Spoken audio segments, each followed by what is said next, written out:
بسم اللہ الرحمن الرحیم۔ السلام علیکم۔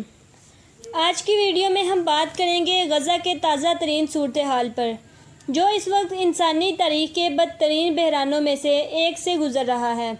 اسرائیل کی جانب سے فلسطینیوں پر انسانیت سوز مظالم کا سلسلہ جاری ہے، اور اب اس نے غزہ میں وسیع پیمانے پر زمینی کارروائی شروع کرنے کا باضابطہ اعلان کر دیا ہے۔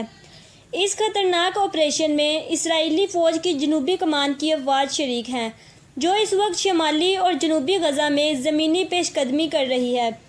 اسرائیلی زمینی افواج کو فضائیہ کی مکمل مدد حاصل ہے، جس کے تحت غزہ پر شدید بمباری کی جا رہی ہے۔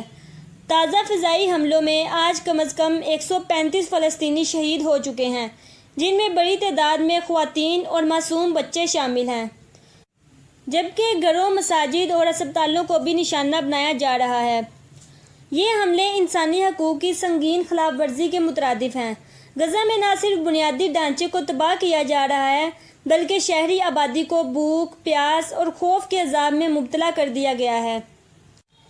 غزہ کی وزارت صحت کے مطابق اب تک 35,000 سے زائد افراد جاں بحق ہو چکے ہیں، جن میں بڑی تعداد شہریوں کی ہے۔ خوراک، پانی اور ادویات کی شدید قلت ہے۔ اقوام متحدہ کے مطابق غزہ میں 80% سے زیادہ آبادی انسانی امداد کی محتاج ہو چکی ہے۔ بچے بھوک سے مر رہے ہیں، لوگ کھلے آسمان تلے زندگی گزارنے پر مجبور ہیں۔